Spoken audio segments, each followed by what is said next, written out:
گردے اور پتے کی پتھری کی وجوہات کیا ہیں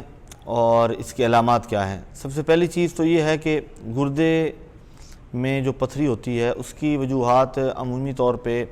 سبز پتوں والی سبزیاں استعمال کرنا اور گوشت کا زیادہ استعمال، دالوں کا زیادہ استعمال، یعنی اعتدال سے بڑھ کے، یہ ان وجوہات میں سے ہیں کہ جن کی وجہ سے گردے میں پتھری ہوتی ہے۔ ایک چھوٹا سا ٹیسٹ ہوتا ہے، اگر بندہ کچھ عرصے بعد اسے کرواتا رہے، خاص طور پہ جب 30-35 سال اور 40 سال، یعنی 30 سے 40 سال کے درمیان جب عمر ہو جائے، یورک ایسڈ کا ٹیسٹ اگر کروا لیا جائے اور اس کی جو نارمل ویلیو ہے اگر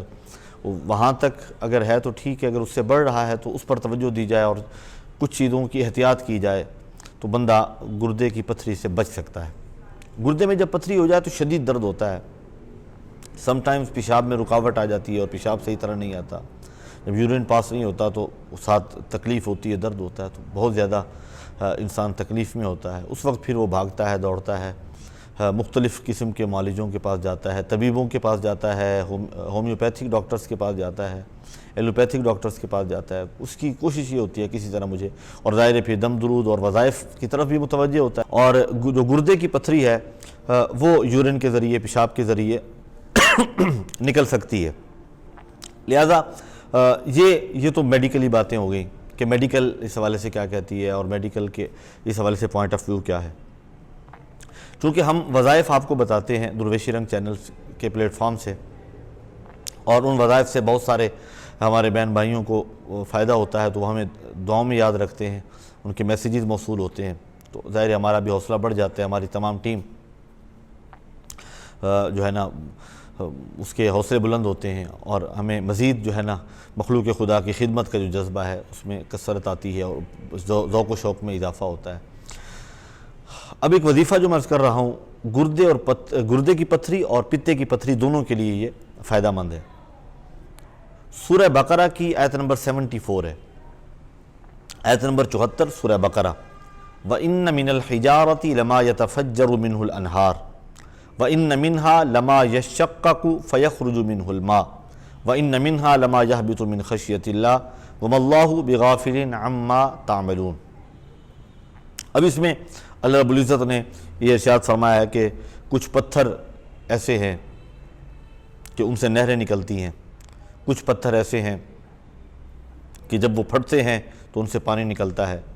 اور کچھ پتھر ایسے ہیں جو خشیت الہی کی وجہ سے گر پڑتے ہیں، اور اللہ رب العزت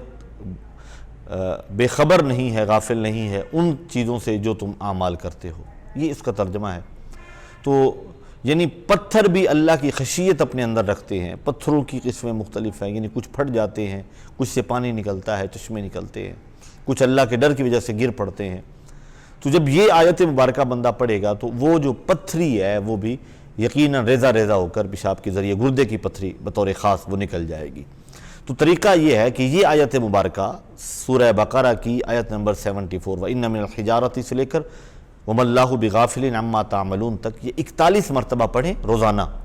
اور روزانہ یہ پڑھ کے پانی پر دم کر کے مریض وہ پانی پی لے، خود بھی دم کر سکتا ہے، یا گھر میں کوئی ایسا بندہ جو نمازی ہے، پرہیزگار ہے، نماز کی پابندی کرنے والا ہے، وہ یہ وظیفہ کر کے 41 مرتبہ پڑھ کے یہ آیت مبارکہ پانی پر دم کرے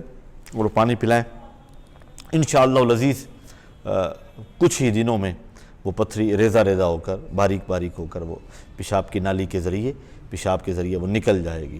اور جب آپ کی تکلیف دور ہو جائے اور آپ کو اللہ تعالیٰ شفا عطا فرمائے تو ہمیں اور ہماری تمام ٹیم کو، درویشی رنگ یوٹیوب چینل کی تمام ٹیم کو اپنی دعاؤں میں ضرور یاد رکھیے گا، تاکہ یہ مخلوق خدا کی خدمت کا سفر جو ہے یہ جاری و ساری رہے۔